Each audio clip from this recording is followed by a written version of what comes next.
El doctor Enrique Herrería, asambleísta de la oposición, está hoy en la República.es. ¿Cómo está usted, doctor Herrería? Buenas tardes. Buenas tardes, Jorge. Gracias por la invitación. Doctor Herrería, parecería que en las últimas semanas, y este es un diagnóstico que hace mucha gente, el gobierno ha aumentado su agresividad, el señor Correa, básicamente porque quiere distraer la atención del país de dos escándalos colosales que quiere que no sean tratados, el tema de Chucky Seven y el tema de la narcovalija. ¿Lo ve usted así?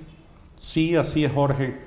Hay una arremetida, si la podemos calificar, de descomunal de parte del presidente de la República contra la Asamblea Nacional en este propósito, en cubrir un gran escándalo a lo que usted se está refiriendo, el de la narcovalija, que todavía no sabemos las consecuencias que va a tener, cuál va a ser su desenlace de acuerdo a las investigaciones de los que vaya a resultar de la investigación de la policía italiana. Pero además de eso de ahí, en año electoral, Correa se está curando en sano. Él sabe que en año electoral va a tener dos problemas. El uno con la oposición, porque en año electoral los candidatos o potenciales candidatos van a hacer todo lo posible para poner de manifiesto uno de los gravísimos problemas que enfrenta la administración de Correa: la corrupción generalizada en su gobierno. ¿Corrupción generalizada? Corrupción generalizada en su gobierno. Y esta es una percepción que se va extendiendo por el país y que además la reafirmamos, porque es una realidad, los opositores políticos al gobierno.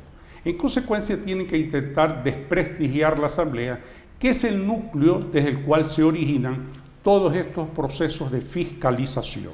Por supuesto, truncados, porque no puede haber una finalización de un proceso de investigación, porque ahí hay la famosa comisión de fiscalización, que popularmente se la conoce como la refrigeradora, la congeladora o la comisión de archivo. Comisión de archivo, la que preside la doctora Salgado, Silvia Salgado, la doctora Silvia, que ha hecho un papel muy triste, ¿no? Muy triste. Sin comentarios, yo soy muy delicado respecto a las compañeras asambleístas, pero realmente no ha tenido un papel destacado, que hubiera sido propio de ella porque es una mujer inteligente. Sí. Y la segunda consideración está dirigida a sus propios asambleístas.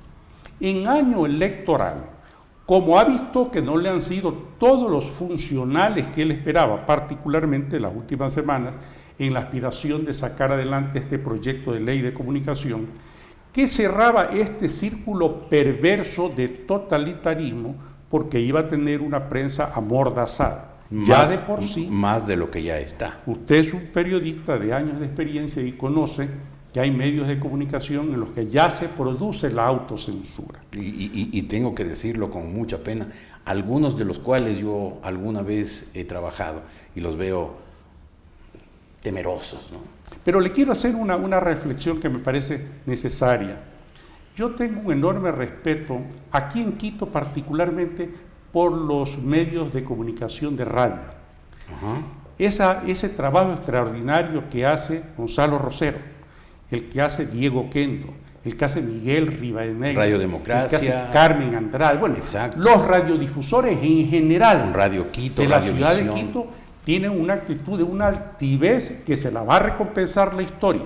Y los periódicos. Y los periódicos. Lo que uno ve hacer el Comercio, el Universo, La Hora de Quito. Expreso, La Hora. El Universo de Guayaquil. Con gran valentía. Los periódicos del país, yo lo acabo de decir, estuve hace 2 semanas en Washington en un conversatorio en el propio Congreso norteamericano con la presencia de congresistas norteamericanos, tanto del Partido Republicano como del Partido Demócrata, senadores.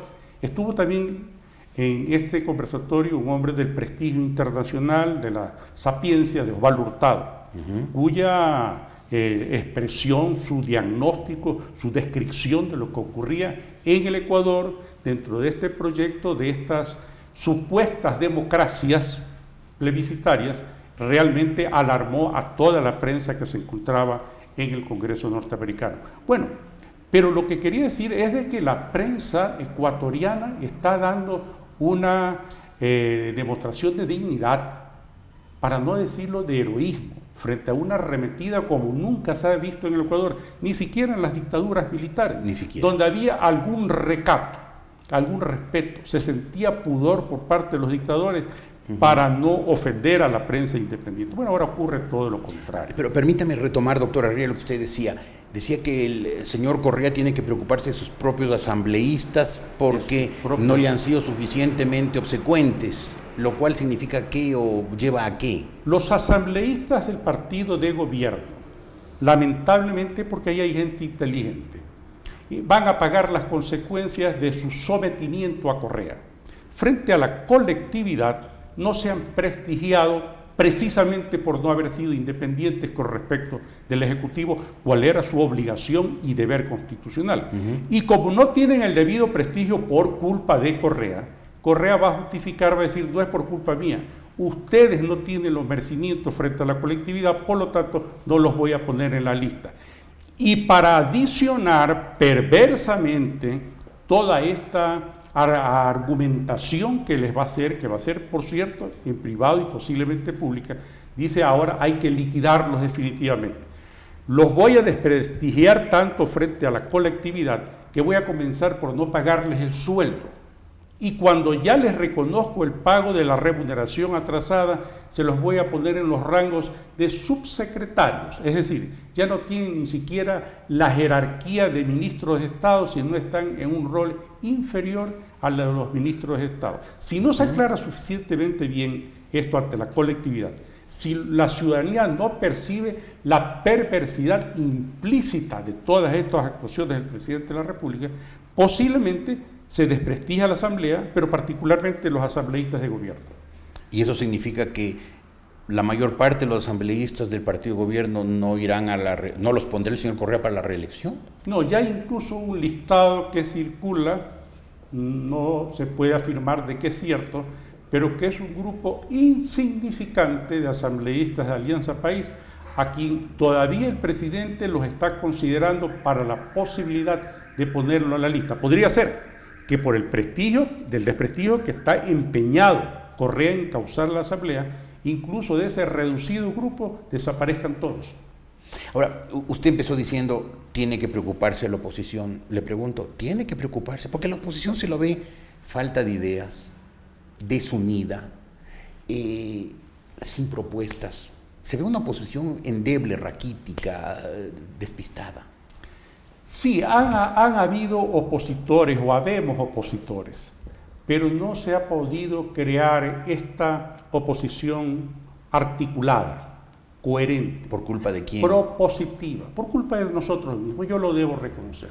No hemos hecho posiblemente los esfuerzos necesarios para producir este gran acuerdo. Yo venía hablando desde hace algún tiempo y además lo ha dicho César Bontúfar, por ejemplo, lo ha dicho Rafael Dávila, caracterizados voceros de la Asamblea Nacional y de fuera de la Asamblea Nacional, que es imprescindible poder construir una agenda para el desarrollo, para que no se vea como que queremos derrotar únicamente a este dictador que gobierna, sino que proponemos un modelo alternativo, diferente de desarrollo, que cree bienestar, que dé empleo, seguridad, pero siempre en un marco constitucional de respeto al semejante, de prevalencia de los derechos humanos.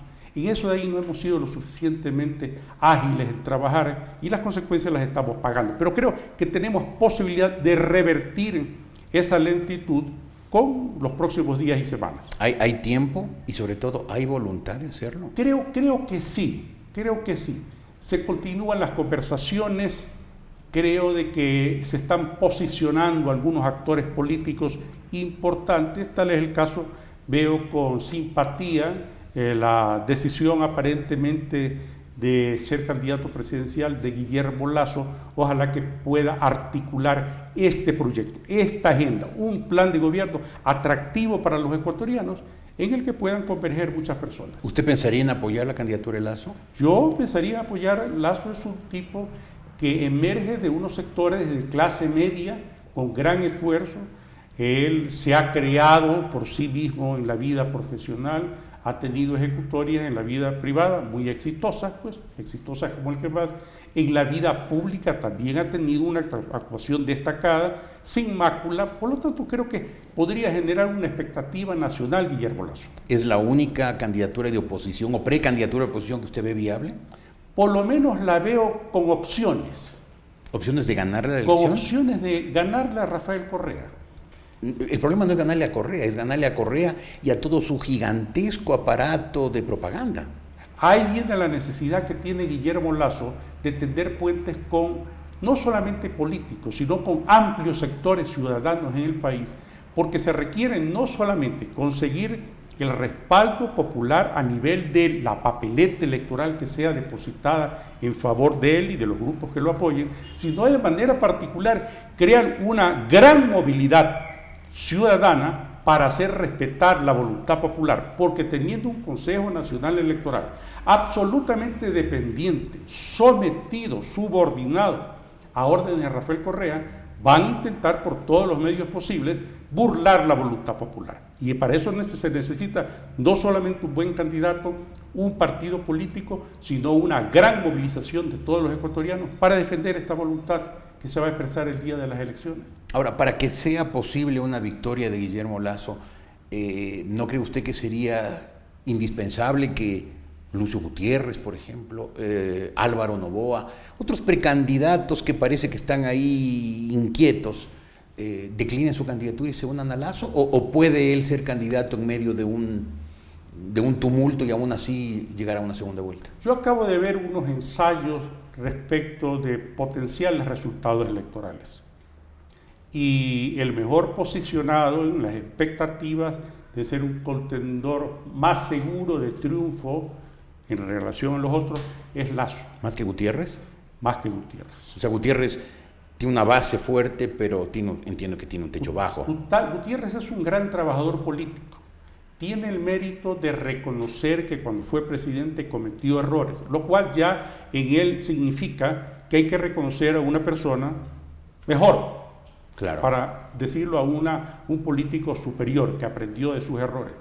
Y en ese aprendizaje de los errores, lo deseable sería en que haga un acto de resignación de sus aspiraciones, legítimas por cierto, buscando crear un gran acuerdo nacional en otra persona que no ha pasado ya por la presidencia de la República, porque la imputación que se le hace a nivel popular, o por lo menos de algunos sectores, al expresidente Gutiérrez, es de que ya fue presidente. ¿Qué es lo que la dice? Ya fue presidente, demos una nueva oportunidad. Bueno, él debería entender esto, es que es un pensamiento común, y decir, sí, ya fui presidente, ya estoy en la historia, cometí errores, pero tuve también grandes aciertos que los ha reconocido el país, y por lo tanto me subo a una candidatura que podría resultar mucho más opcionada que la mía. Y en el caso de Álvaro Noboa, no sé, Álvaro Noboa es una personalidad polémica, no sé qué decisión podría tomar él. El doctor Enrique Herrería, asambleísta de la oposición.